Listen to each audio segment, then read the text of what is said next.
más allá de la incompetencia para la resolución de conflictos, la imposibilidad de ponerse en el lugar del otro, la baja autoestima, son personas que socialmente son bien vistas, que tienen un rol adecuado en su trabajo, tal vez en su familia, con sus amigos. Se desenvuelven en otros ámbitos de su vida sin ningún problema, son personas correctas, muy funcionales en los ámbitos de trabajo, es el proveedor muchas veces de su casa. No todos los abusadores sexuales son psicópatas.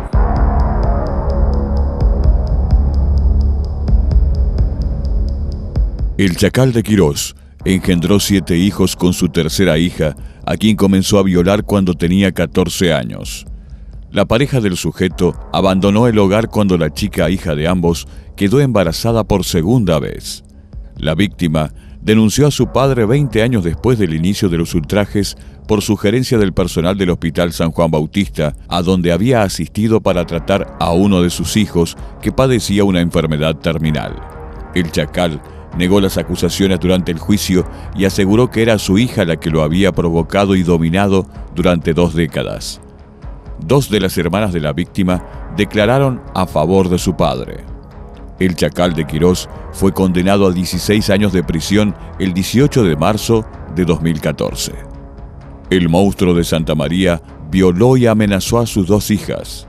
Perpetró las violaciones sistemáticamente desde que eran niñas.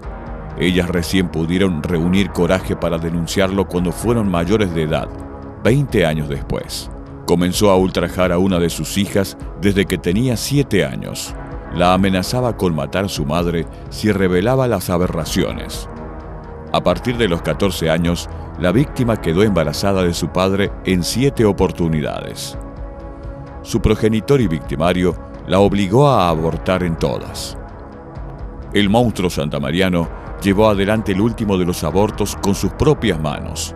En el 5º mes de embarazo, arrancó el feto a pedazos del vientre de su hija y lo tiró a los perros. La otra niña quedó embarazada 2 veces. Una de las criaturas murió a poco de nacer y la otra sobrevivió. El monstruo de Santa María fue condenado a 24 años de prisión en noviembre de 2015. Hay distintos tipologías, ¿sí?, de personalidad. Pero creo que hay una cuestión que tiene que ver un poco con personas con una autoestima a veces muy devaluado, personas de alguna manera con muchas dificultades o carencias en las habilidades sociales, en la posibilidad de resolver problemas o de interactuar con el otro, registrándolo al otro, registrando las emociones del otro, registrando y respetando también las formas en las que el otro lo trata y lo percibe. Por ahí también algunas cuestiones como ligadas a alguna rigidez o cierta como carencia en el registro también de sus propias emociones, de qué es lo que quieren, como una cuestión muy concreta, ¿sí?, a veces, de quiero algo, lo deseo y no puedo como postergar la satisfacción de mi deseo. Y en muchas de los casos que nos ha tocado abordar, por ahí la conducta de la agresión sexual, la conducta de abuso, no es algo que aparece de la nada. Ellos por ahí a veces representan, bueno, yo cometí un error o me pasó esto y nunca más lo voy a hacer. Y en realidad parte más del trabajo tiene que ver con poder habilitar que ellos registren que ha habido un proceso previo, que hay características en ellos que tienen que ver con frustraciones que no han podido identificar a tiempo, que tienen que ver con emociones negativas que no las pudieron cualificar ni tampoco canalizar, digamos, de manera más adaptativa, y que eso también un poco es volcado en el otro, una cuestión como muy proyectiva también, como yo no puedo con esto, un poco vos sos el que va a gratificarlo. ¿Sí? Una de las características también que por lo general se ve y que se trabaja es que más allá de la incompetencia para la resolución de conflictos, la imposibilidad de ponerse en el lugar del otro, la baja autoestima, son personas que socialmente son bien vistas, que tienen un rol adecuado en su trabajo, tal vez en su familia, con sus amigos. Entonces cuesta mucho cuando está la denuncia o cuando son condenados que la familia pueda creer, por eso también la familia termina siendo un sector que está de algún modo afectado por esta condena. A veces creo que ni ellos mismos pueden identificar esto como un problema, ¿sí?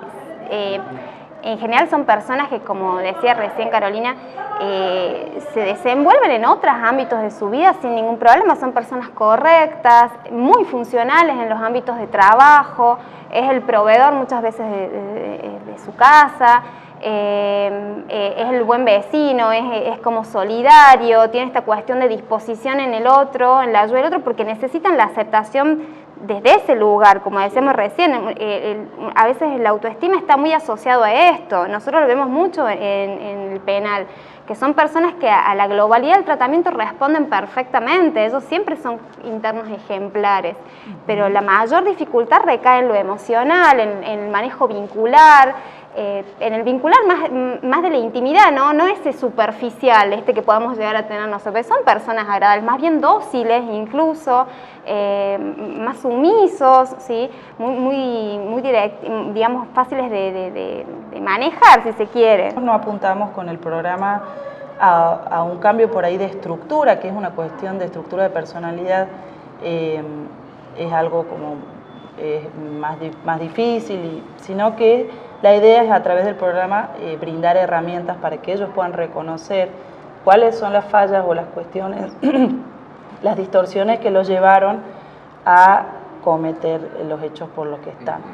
La propia familia, que sabe que hay algo que estaba mal, también en algún punto silencia estas cuestiones, así como lo vinieron haciendo durante mucho tiempo. Él lo empieza a silenciar, sea porque él es el proveedor de esa familia, sea porque les da pena, sea porque de repente también han estado mucho tiempo sometidos a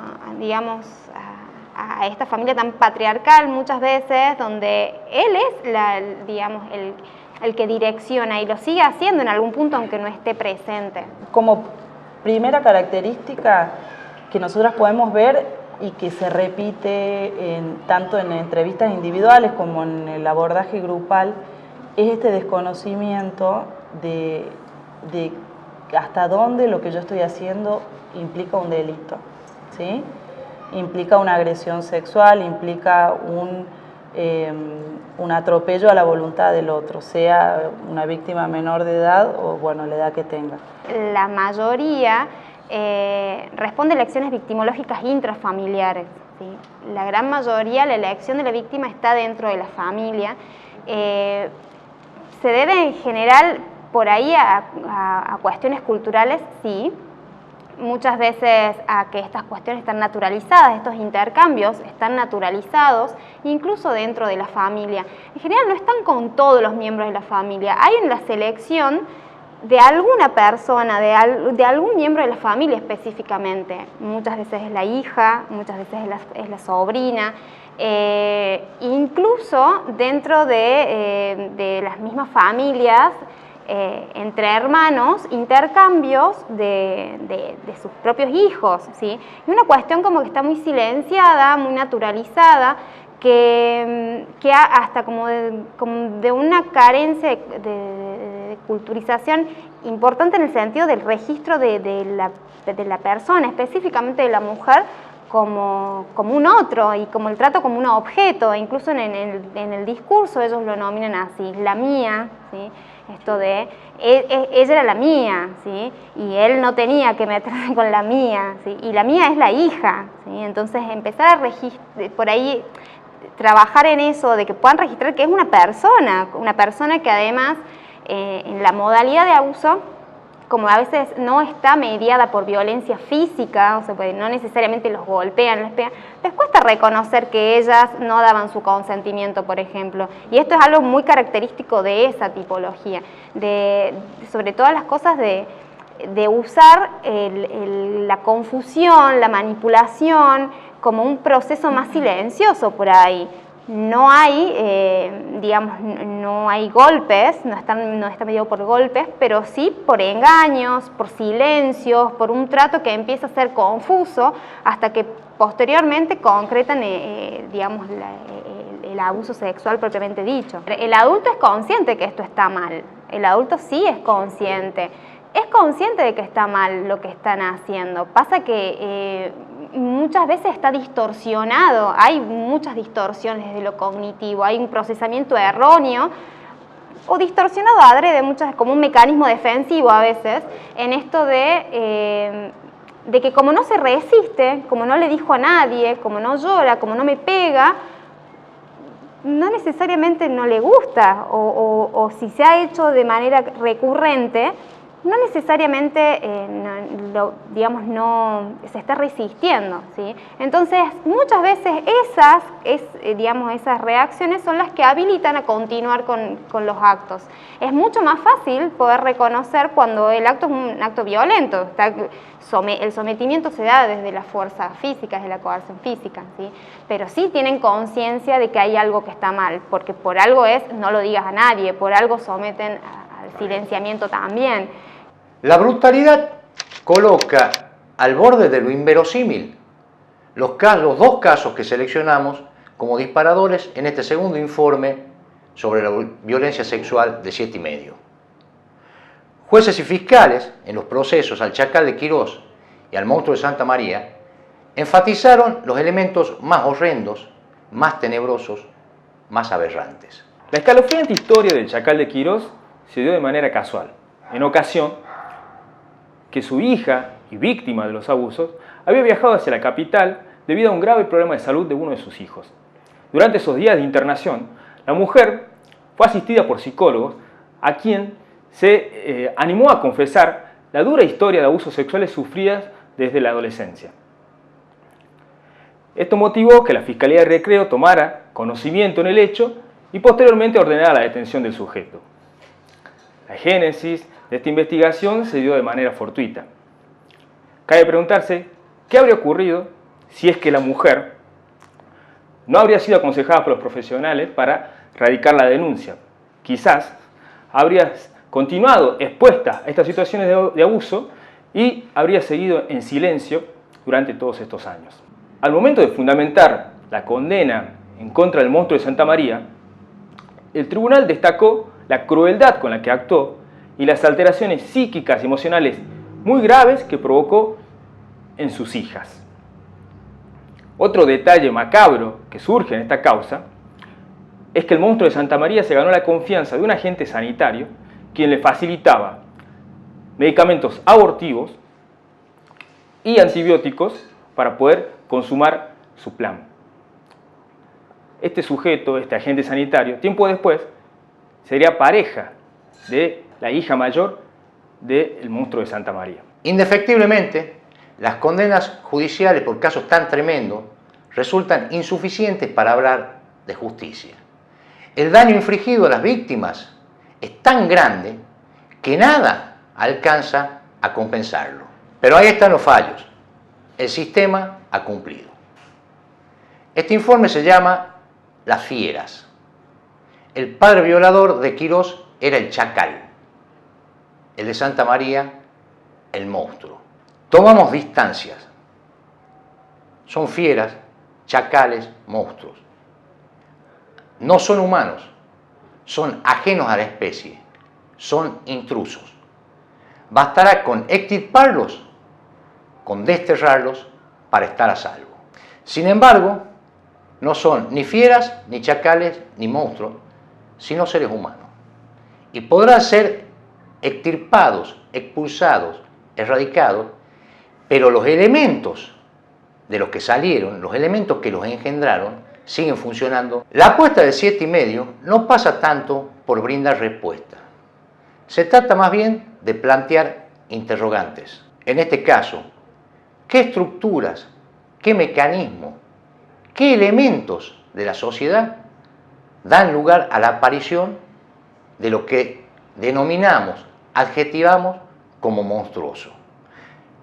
Plantearse esto implica confrontarse. ¿Qué hay de nosotros en los monstruos. Juzgar es fácil. Localiza el mal afuera, tranquiliza la conciencia. Tal vez valga la pena preguntarse si parte de ese mal no está dentro nuestro, alrededor nuestro, al acecho.